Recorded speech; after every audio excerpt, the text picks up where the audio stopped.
My name is Marcus.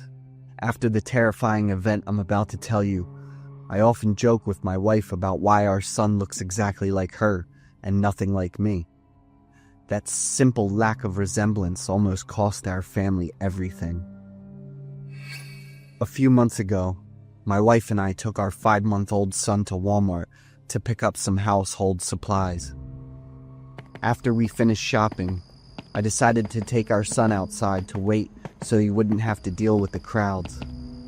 My wife stayed behind to pay and planned to push the cart out a few minutes later. I walked with my son to the parking lot in front of the store. He was sleeping peacefully in his infant car seat carrier. I set the carrier down on the ground and stood right next to it, checking my phone while keeping a close eye on him. The parking lot was busy that day. People were constantly walking by, so I didn't think much of a woman who was slowly approaching us. By the time I realized she was a threat, she was already standing right next to me. She looked to be in her late 40s. Her hair was a mess, and she was wearing a heavy winter coat despite the hot weather. Her eyes were bloodshot, and she kept staring intensely at the baby carrier. At first, she just stood there smiling at my son. I figured she was just someone who liked babies, so I didn't pay her much attention. But a second later, she suddenly lunged forward, grabbed the handle of the carrier, and tried to jerk it away. I was shocked. I dropped my phone and grabbed the carrier to hold it back, shouting at her to ask what she was doing. Suddenly, the woman started screaming at the top of her lungs. She pointed right at me and yelled that I was a kidnapper. "Help me! Kidnapper! He's trying to steal my baby!" Before I could even process what was happening, she pulled out a canister of pepper spray and sprayed it directly into my face. The burning pain was instant. I collapsed onto the concrete, barely able to open my eyes. I shouted a few curses at her, but I refused to let go of the handle. We struggled violently, and I could hear my son starting to scream. Hearing his cries triggered my fatherly instincts. I refused to loosen my grip. I pulled with all my might, eventually pulling the carrier onto my lap to shield him.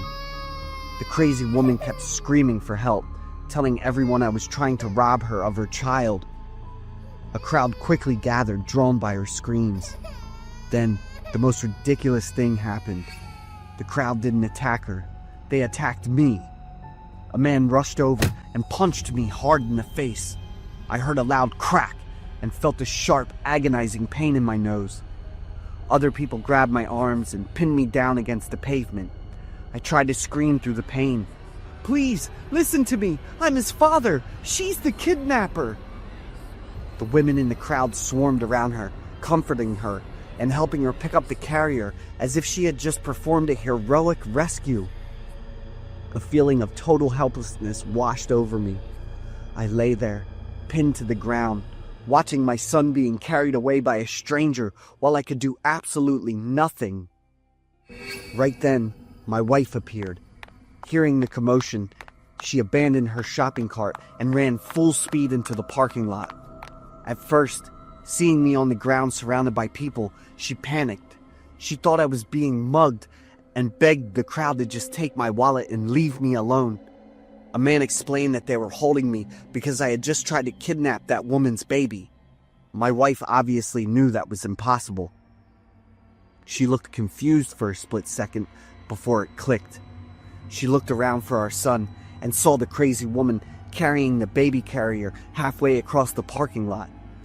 Without hesitating, she charged at the woman like a mother lion. She grabbed the carrier and screamed, "Let go of my baby, you psycho!" My wife fought her fiercely. She even used her free hand to grab the woman by the throat, refusing to let go until the woman finally dropped the carrier. The crowd began to hesitate when they saw a second woman claiming to be the mother. My wife pulled out her phone and showed everyone her lock screen, which featured a photo of our whole family. Seeing that the situation had turned against her, the strange woman suddenly bolted and ran away. Not a single person tried to stop her. When the police arrived, I was still in temporary handcuffs. After looking at the three of us, one officer remarked that the baby didn't have a single feature that looked like me. Another officer even sarcastically asked how a woman could possibly steal something from a big, muscular guy like me. I was so angry at their biased and unprofessional attitude that I snapped back at them. To make things even more frustrating, several witnesses still insisted they saw me attack a woman who was protecting her child. I understand people are protective of children, but I wish they had been a bit smarter. What mother saves her child only to dump the baby and run away? It took nearly an hour of checking security cameras and our IDs before the police officially confirmed the baby was mine. They said it was a chaotic situation and people were just acting with good intentions. I understood, so even though I had a broken nose, a torn lip, and eye damage from the spray, I decided not to sue the people who hit me. About a month later, the police called us with an update. They had identified the woman. She had been seen hanging around shopping centers before and had a history of severe mental illness after losing her only child years ago. They found no evidence she was part of a human trafficking ring, so she was simply committed to a psychiatric hospital. Our family is slowly getting back to normal, but for me, my son's safety has become my absolute top priority. I know I've become overprotective, but the feeling of helplessness I felt watching him be taken is a memory that haunts me.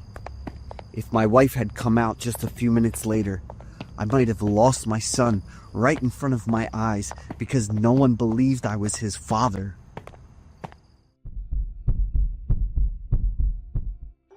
My name is Pamela. When I was 8 years old, my family moved to a remote rural area right after school let out for summer break. At first, I wasn't happy about the move at all. But our new house had a massive backyard, and to my 8-year-old eyes, it looked just like a fairy tale forest. Slowly, I began to love the place. My parents were usually busy with their work, so I spent most of my time freely exploring my own little kingdom. During one of my adventures near the edge of the yard, I discovered an old chain-link fence covered in thick vines. Standing there, I could see a small dirt path on the other side. That was where I happened to meet a girl around my age named Alida. I had been feeling pretty lonely since the move because I didn't have any friends nearby, so meeting Alida felt like a radio finally hitting the right frequency. We became best friends fast, even though we could only see each other through the holes in the metal fence. We talked about everything under the sun and shared our favorite toys. I would slide small toys through the gaps for her to play with, and Alida would give me small packets of chocolate. It was the best chocolate I had ever tasted in my life. I met Alida in secret every day while my parents were busy. I never told them about her. In the world of an 8-year-old, Alida was a precious secret I wanted to keep all to myself. I always timed it perfectly so I could run back to the house before my parents called me, maintaining a double life that felt very dramatic for weeks. One day, I went to the fence to meet Alida like usual, but she didn't show up. I waited a long time until it started to get dark. Just as I was about to head back so I wouldn't get caught, a strange woman appeared and called out to me. She had pale skin covered in weird, splotchy dark spots, and her eyes were deep and sunken, darting around as if she were looking for something. She told me she was Alida's mother and said Alida was very sick today and couldn't come out to play. She asked if I wanted to come visit Alida. Of course I wanted to, but it was almost time for me to go inside, and I knew my parents would be angry if I was late. Seeing me hesitate, the woman pulled out a packet of chocolate, the exact same kind Alida always gave me, and said Alida really wanted to see me. She hasn't eaten anything all day. She said she missed you so much and saved this chocolate to share with you, the woman said. Hearing that, my eyes filled with tears because I was so touched. I begged her to let me see Alida. The woman smiled. She said crawling under the fence would be the fastest way and told me to come closer so she could show me how. I stepped closer to the fence and noticed a section of the wire behind an old oak tree that had been cut open, creating a gap just big enough for me to squeeze through. I looked back at my house. Everything was quiet. I thought to myself that I would only go for a minute and then come right back. But as soon as I leaned down to head toward the hole, the woman lunged forward like a predator. She grabbed my wrist with terrifying strength and started pulling me toward the other side. The force of the jerk made my shoulder pop with a loud crack. I screamed in pain and panic, instinctively trying to pull back. But the woman only squeezed harder, dragging me toward her.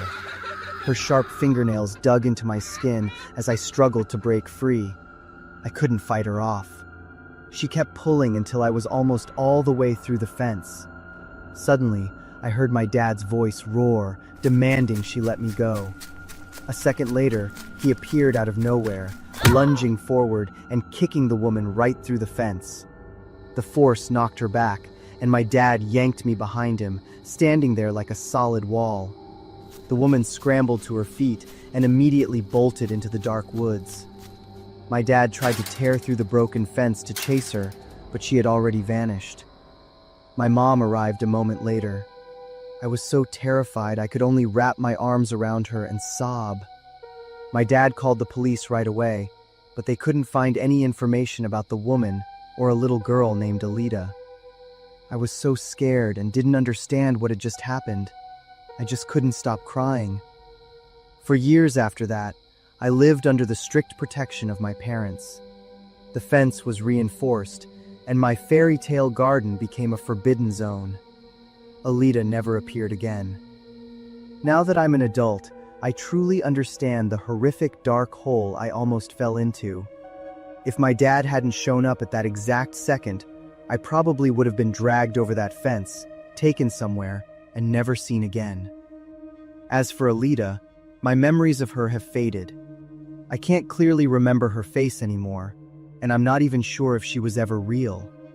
Or, even worse, maybe Alita was once a child just like me, one who wasn't lucky enough to be rescued in time and never made it back.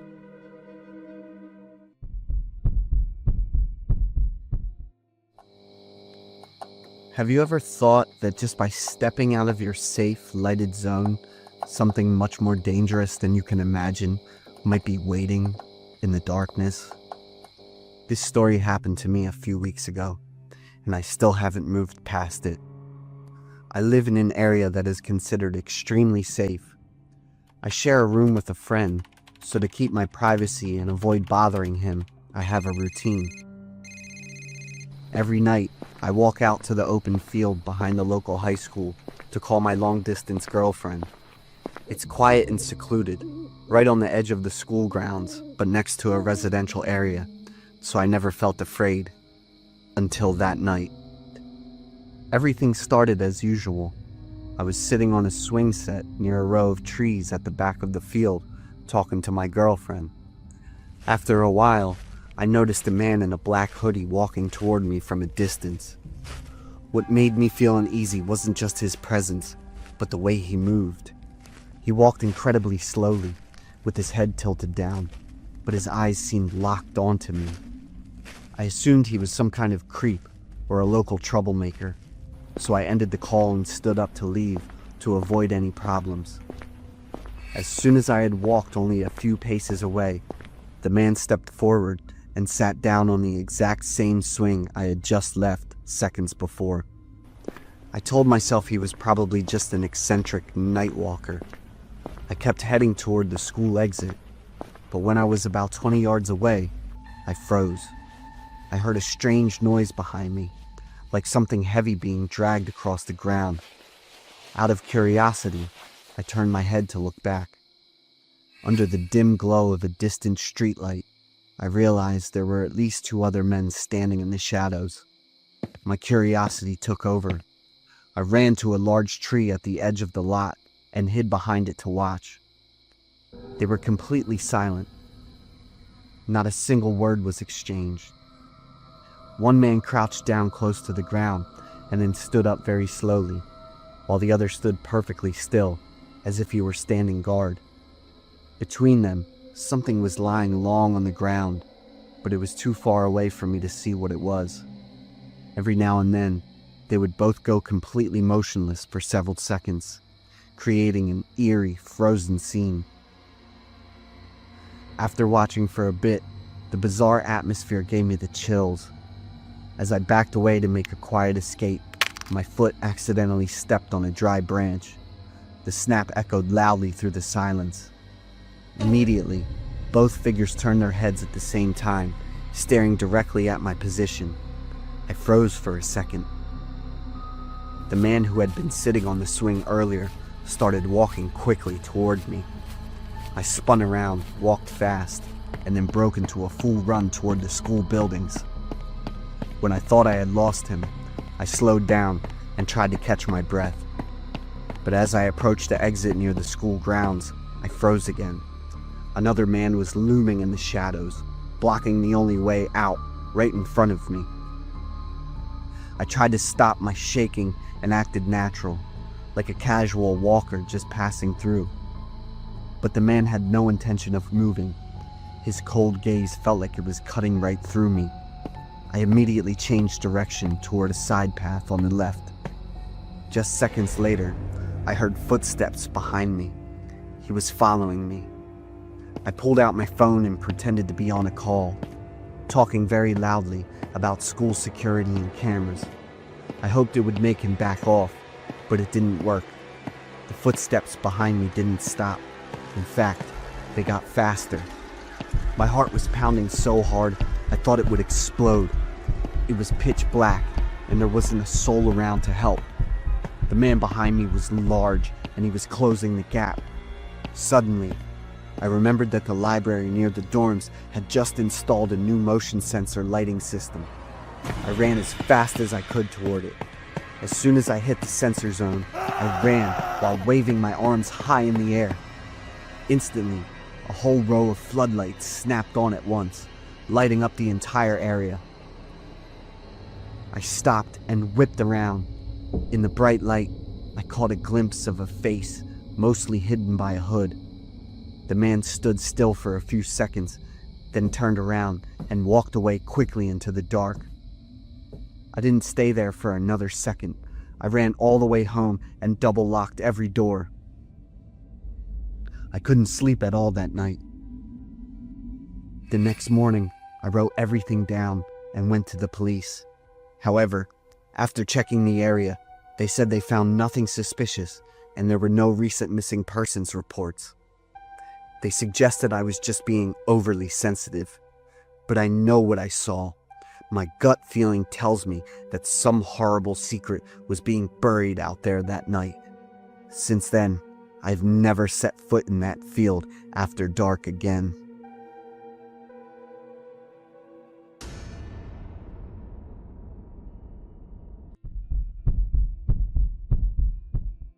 I'm Beth, 32 years old, and a part-time cashier. My husband works at a factory. We have 2 kids, Emma, 7, and Jake, 5. Dollar Tree has always been a special place for my family. It's one of the few places where we can go shopping together without feeling financial pressure. Even just walking around is a fun family outing. My husband got a raise at the factory that day and decided to take the whole family to Dollar Tree. Each of us would get to choose one item we liked. Jake and Emma excitedly ran straight to the toy section. My husband looked for a toolkit, and I went to the back of the store to find the brown wooden picture frame I had my eye on last week. The single frame was perfect for our family photo. I was happy imagining putting it on my nightstand, with a family photo inside to look at every night before bed. As soon as I picked up the picture frame, a hard push from behind made me stumble. I looked back, and it was a large, muscular woman wearing brand-name sportswear. I protested her pushing me, but she became even more malicious, insulting my family in a nasty way. My patience had a limit. I slapped her, grabbed the picture frame back, and left with the words, "If you're so rich, then don't shop at this Dollar Tree." The woman stood there, frozen, her face as red as a tomato. Her anger built up by the second, and the veins on her face were visible. She went from being a normal Karen to a raging gorilla who could attack at any moment. I didn't care. I simply went back to my family and continued shopping. At the checkout counter, we all got the items we wanted and felt very happy. Suddenly, I saw the woman standing outside the store, right next to the glass door, staring at us with an angry expression. I knew something was wrong. I thought we might run into her on our way out. But when I looked up again, she was gone. We walked out to the parking lot and got into the car, ready to leave. But when my husband turned the key, the car started but couldn't move. He tried several times, with a confused look on his face. I think there's a problem with the tire. Suddenly, a thunderous banging came from outside the car. I saw the big woman from earlier appear. She was holding a long metal pipe, her face distorted with rage. She was swinging it with terrifying strength. Each hit shook the entire car. Emma and Jake screamed in terror. I immediately understood. She wasn't trying to get in. She wanted to destroy the car with us inside. How dare you put your filthy hands on me? I'm gonna kill you and your damn cockroach family. My husband got out of the car to stop her, even though I silently begged him not to. But as soon as he got close, the woman was ready like a predator. She pulled a taser out of her pocket and shot it at my husband. Then she continued to hit him in the knees with the metal pipe. He screamed in pain and fell to the ground, but the gorilla didn't stop. She stomped on his face and ground her shoes on him like she was killing a cockroach, a look of sick pleasure on her face. I quickly got out of the car, thinking of nothing but saving my husband. But I was no match for her. She turned to me with a vicious smile and hit me in the stomach with the pipe with all her might. The pain exploded. I fell to the ground, unable to breathe. As I lay there, curled up, she hit my knees with the pipe again. We lay on the ground, writhing in pain. I tried to look at the car. Jake and Emma were still screaming inside. Luckily, she seemed satisfied and walked away. But the nightmare wasn't over. As we tried to get up, the woman came back with a can in her hand. The crazy woman started pouring the liquid from inside all over our car. The strong smell of gasoline filled the air. I froze for a few seconds. My kids were in there. I tried to crawl as fast as I could to stop her. My husband did the same, but he was more seriously injured and was behind me. When I saw her take out a lighter, I knew everything was about to become the most horrible nightmare. I screamed and cried like a madwoman. Suddenly, a big man rushed over and pushed her hard, and she fell down. The lighter flew far away. He quickly opened the car door and pulled Jake and Emma to safety. I collapsed, completely relieved. My husband hugged me tightly, and we both cried. The police had arrived. The woman lay on the ground, still smiling even though she was handcuffed. Her eyes were still full of hatred. She stared at me and whispered loud enough for me to hear, "Next time, I'm gonna kill your family." Even as the police car drove away, her crazy laughter echoed in the air, haunting my mind. After the incident, her family kept calling, offering money for us to drop the lawsuit. They said she had a mental illness and needed treatment, not jail time. But we refused. A monster like that should not be free. Looking back on what happened, I feel prouder of my little family than ever before. My husband didn't hesitate to step out and protect us even though he knew the danger, and the two kids bravely got through that horrible situation. We may not be rich, but the love and unity in our family are the most precious treasures that no one can take away.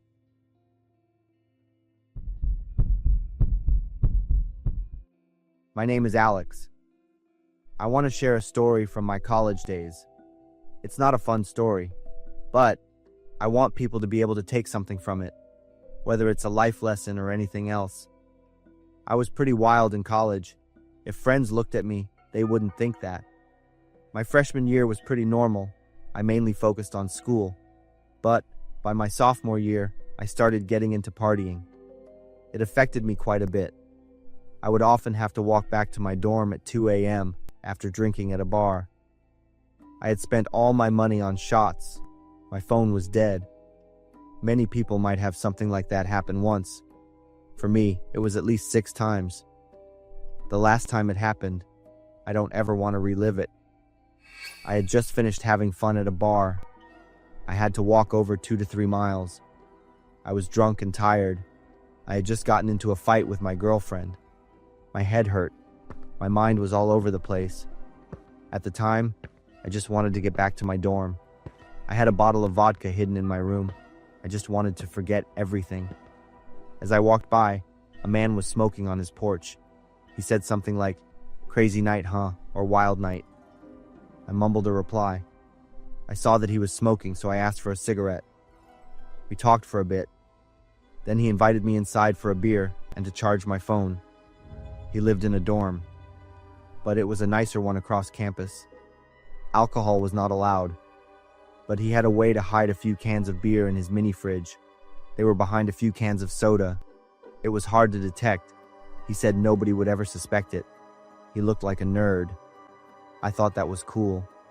At the time, I just wanted one more can before I went back to my room. It was another 20-minute walk. We talked and drank.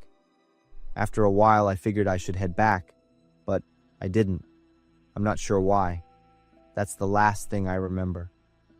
The next morning, I woke up with a massive headache. I was in the hallway outside of the man's apartment. I was fully clothed, but my shoes were next to me. It must have been late morning.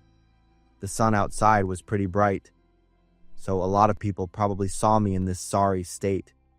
It was so embarrassing. I had been drunk many times before, but I had never blacked out like that. It felt so wrong. I couldn't figure out why I was fine 1 second. Then, after one beer, I was completely out. At the time, I thought it was just because of exhaustion. I had been drinking and walking for hours, but I had done that walk many times before. I had probably drunk more, and it never happened until that night. I think a lot of people have probably figured out what happened already. It's always easier to see things from the outside, but don't underestimate the power of self-denial, especially for young men. It took me almost a year to face the truth. Deep down, I always knew it, but I just pretended like nothing had happened. Around a year later, several other guys from my college and some local people had a similar story. They were walking somewhere late at night. They met a kind-looking stranger. The person offered them a beer, a phone charge, or whatever they needed at that moment. They then went up to the person's apartment or in their car. They had a drink. Then, they woke up hours later with no memory of the events of the evening before. You would think that the people who were suspicious or felt something was wrong would be the first to speak up, but that's not how it works. The more they knew what had happened, the more they were inclined to cover it up. That's why the kind, pervy man was able to get away with it for so long. It wasn't until a guy went to the doctor for unexplained pain in his private parts that the police started to investigate. They finally caught the man. The police said the number of sexual assault victims could be up to 100 people over the past 2 years. 18 cases were confirmed. The rest were still unknown. Many people were almost ready to testify, but in the end, they backed out. The reason was, to testify, they would have to face the reality of what happened to them. I was one of them. If more people had been brave enough to speak up, I wouldn't have backed out.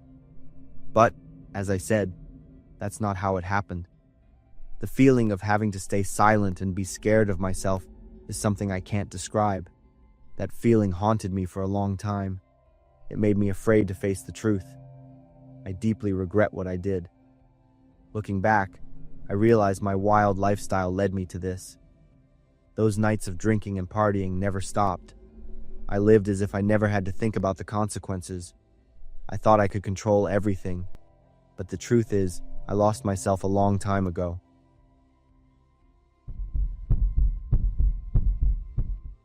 Three weeks have passed since that night, but every time I close my eyes, I see that rugged face pressed against my car window.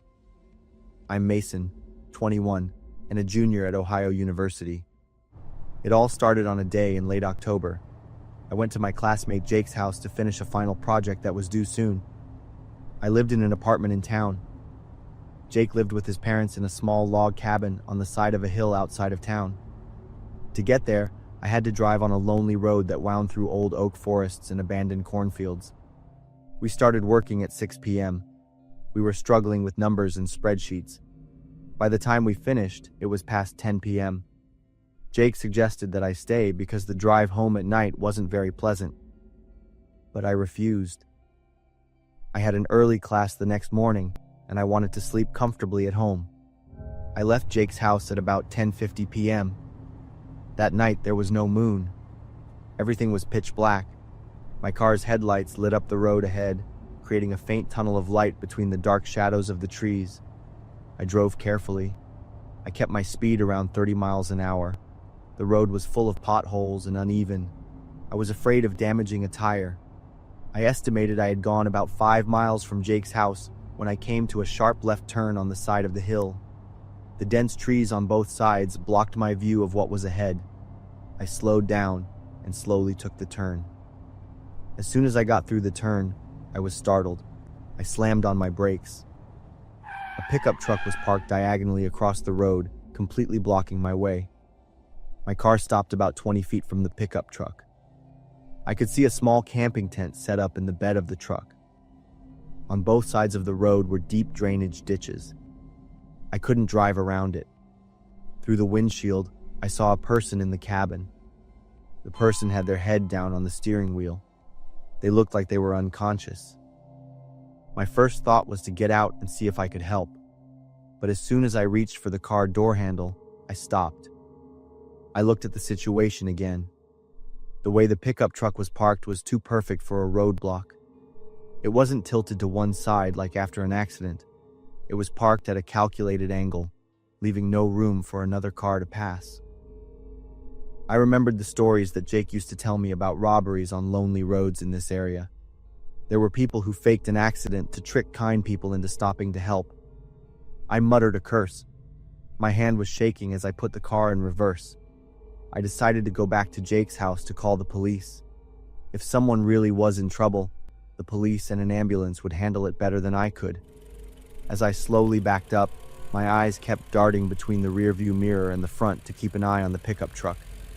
I needed to find a spot wide enough to turn around. Suddenly, the man in the pickup truck looked up.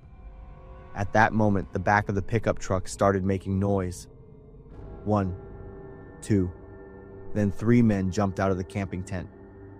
All 4 of them started running toward me. The blood in my body froze. My foot stomped on the gas pedal.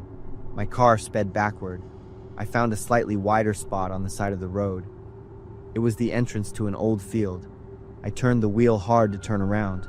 The wheels hit a tree stump, but at this point, I didn't care. I kept pressing the gas. When I shifted into drive, the first man had already run to the passenger door. He yanked on the door handle. I saw his face. I could tell he was a heavy drug addict. Luckily, I always have a habit of locking my car doors as soon as I get in. He grunted and ordered me to open the door. He punched the window hard. I floored it. The engine roared. The car shot forward. I saw another man run up and try to block the front of the car, but I didn't slow down. He had to jump to the side to avoid being hit. In the rearview mirror, I saw all 4 of them running after my car. But of course, they couldn't keep up. The last thing I saw was them standing in the middle of the road, watching the back of my car disappear into the night. My heart was pounding like a drum. Every time I looked in the rearview mirror, I was afraid I would see their headlights appear behind me. I pounded on the door to wake up Jake's family. When I told them what had just happened, Jake's face turned pale. Jake's dad asked me if I'd called the police. I shook my head.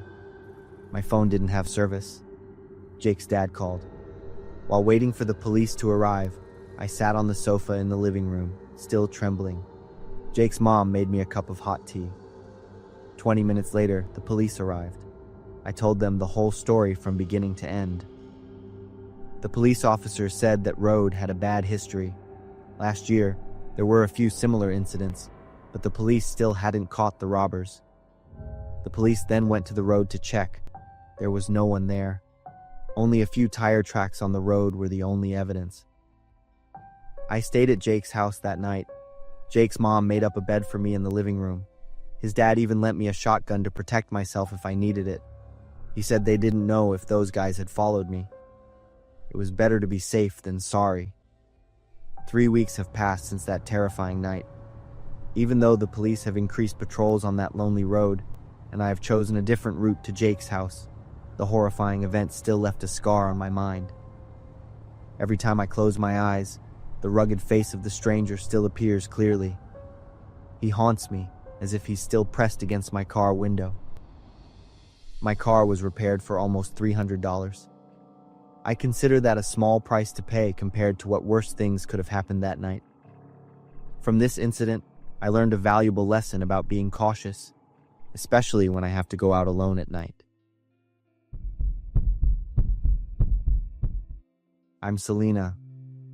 I was lucky enough to be born into a family with plenty of money, but in return, my parents didn't have much time for me. My parents were always firm about having a babysitter. Maybe it was because I was an only child and they were worried about my safety. At the time, I didn't fully understand the reason, but I felt controlled and a little annoyed. When I was 12 years old, everything changed after something happened with the last babysitter I had. Even now, when I think back, my heart still beats fast. The feeling of fear comes back as if it just happened yesterday. His name was James. He was 18 years old, and it was his second time watching me overnight. Looking back, I think he was very awkward and creepy. He didn't say much and didn't seem to know the concept of personal space. One time, when I was watching my favorite TV show in the living room, James came down from his room and sat right behind me on the sofa. He didn't say anything or make any noise. Of course, I turned around and saw him looking at me. I wasn't scared at the time. Instead, I felt awkward. He broke the silence and asked me if I wanted to play video games. I didn't really like video games, but I still said yes. James went up to my dad's room and got his Xbox 360. I thought it was strange that he knew where it was. He set up the Xbox and turned on the game Halo 2. I wasn't a good gamer. This quickly became clear when he killed me about 10 times in a row. James decided to get up and show me how to play better. He grabbed both of my hands and tried to mimic the controls, but the way he stood so close, his body was actually leaning on me while his hands were holding my hands on the controller. It made me feel uneasy. This went on for a while before I awkwardly said that I didn't like the game and wanted to stop. He looked upset, but then he said, "Okay," as he sat down on the sofa and continued to play by himself. I went up to my room to watch TV. I ended up falling asleep without knowing the TV was still on. I woke up because of the blinding light from the TV screen in the dark room. The flashing light on the ceiling made me squint. I sat up. The springs of the mattress creaked. But in the middle of that familiar sound, I was sure I heard a strange rustling sound coming from somewhere in the room. I looked around the room. My eyes stopped at the closet door. It was half open. The TV screen was white, creating enough light to reveal James standing in my closet. I gasped. I guess he knew he had been caught. But instead of acting like a creepy stalker who had been caught, James slowly walked out. He put his index finger to his mouth and said, "Shh, it's okay." I froze. I was scared as he came closer and whispered that he thought I was very beautiful. I immediately realized his intention. When I saw an opening to escape, I immediately took the opportunity and rushed toward the door. The only thing in my mind was to run to my dad's office downstairs. It had a security lock. I also didn't forget to grab my phone to call my dad. James rushed after me, but luckily he didn't catch me. He kept knocking on the door. He said that he wouldn't do anything and begged me not to call my dad. My dad, of course, was furious on the phone. He told me to stay put and that he would be home in an hour, but by that time James had already left. However, that didn't matter because my parents had his parents' information, and they called the police right away. I explained everything to the police, and James was arrested. From that day on, I was trusted to stay home alone without a babysitter. I realized how lucky I was that my parents taught me early about consent and how to recognize bad behavior and intentions. Thanks to those lessons, I knew the warning signs and how to act to protect myself in this situation. I felt I was equipped with the necessary skills to handle the situation quickly. I silently thanked my parents so much.